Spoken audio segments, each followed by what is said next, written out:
J Moto ADV. I'm out today with my swollen eyeball. Look, see, it looks like a bag under it, but it's only under one because there's something weird going on with my eye. And I'll tell you, man, see my back going out, my eye freaking out. I'm not exactly ecstatic here lately about that. Man, I got some tough news for you. A lot of you probably already know this, or maybe you don't. I was really shocked to find it out, and I'm a little nostalgic when it comes to gear and bikes and stuff. I find a piece of gear, I like it. I find a bike, I like it. And in that propensity, in that penchant, if that is how you pronounce it, for things that I know and like, there's a motorcycle called Yamaha, a little company, you may have heard of it, the XT250, and it is just something. Bonnie's ridden it all over the country on our last tour, and we have a video we did about it that did real well on YouTube, and because it goes over some things that most people don't commonly report on. And the only reason we knew it is that we joked from the beginning that, hey, this little bike shouldn't be able to do all these things that it does. Hey, it's Billy J, Moto ADV. Just want to go over a few things you probably know and probably don't know about the Yamaha XT250. This bike is not what they say it is, and I'm about to prove it. And it does do them, so it's like a bumblebee in that it technically shouldn't be able to fly, but it can. And so I covered a lot of those odd traits about it, and it's done really well. I think you can Google XT250 in the search bar and click the video tab, and we're right up there at the top. And it's not a great production or a video, but it is informative about that. And so when this news hit me, it was this guy just did it and just complete. It was like, oh, hey, yeah, and this. And it was like, what? And then I did a little research and asked a lady on a Facebook group for the XT250 and found out it's true that they're discontinuing the bike, that the XT250 Serow, the last year is the 2020, and it was comically pointed out that if you get one, you also get a wooden mug. I don't know if the lady was joking or what, but I had a guy point out recently the way, well, the KLX230 is a great replacement, and he's right in a lot of ways, and but there are things about the XT250 that are especially mournful to me, like especially something to really miss. And you can watch that video. I'm not going to go into it here. You can watch that video. It's called XT250, A Case for a Legend. And you can look that up if you're interested more about that. But to any of us that, like myself, who are kind of blind or narrow-sighted in that, to be optimistic, I think that a lot of these, a lot of the changes that have come, and don't beat me up for this, but a lot of the changes that have come and to the word motorcycle for us and ADV over the past couple years have been that the bar was raised by some of these now mainstream companies like KTM, Husqvarna, who fell out of the mainstream. You know, they're always big and popular and all this. I'm just saying that the Japanese, Yamaha, Kawasaki, etc., Suzuki, Honda, they were the front line forever, as we all know. And they for 50 years, the innovations that the Japanese did at that time really carried those style of bikes all the way through, and just the undisputed champs, so to speak. And what's happened, though, is these other companies lifting that bar, and I've done videos about this in the past. I'm just pointing this out for those of you who haven't seen it, and also in relation to the XT250.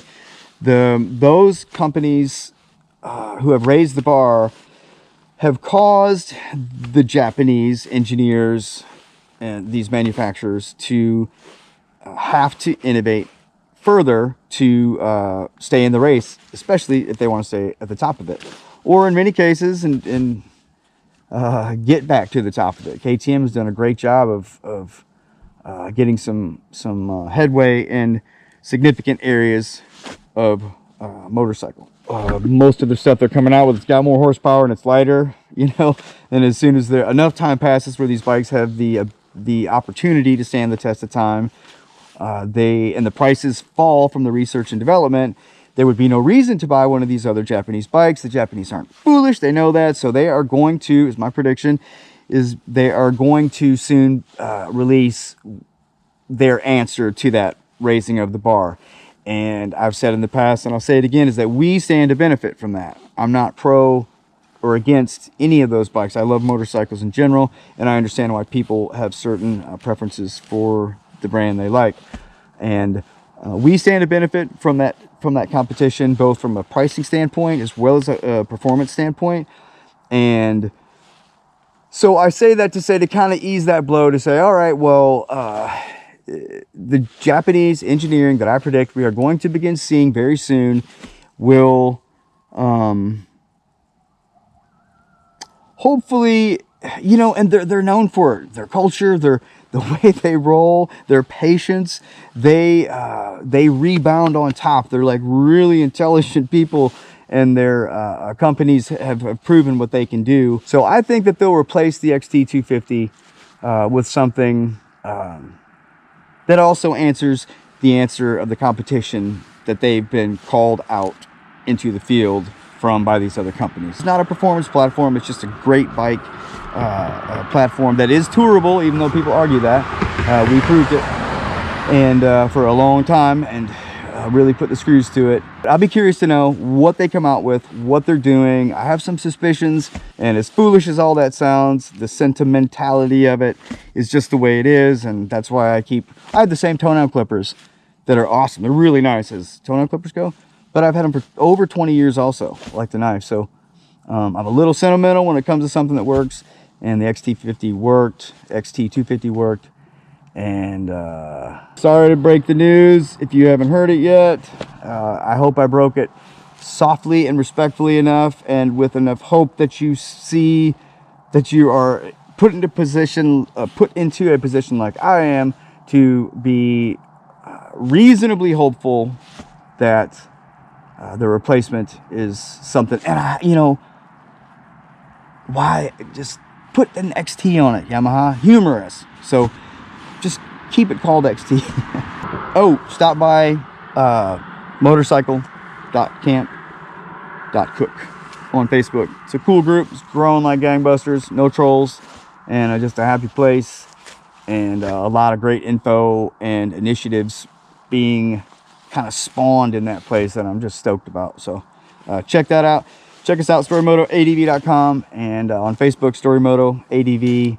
And we have a Patreon now we just started, and it's .com/StoryMotoADV. So just Google StoryMotoADV if you want to know more or see our content, and it comes up on everything that we're doing. So I'm gonna go ride.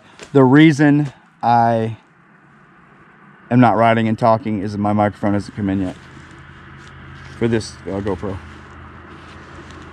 So that is that. StoryMoto out.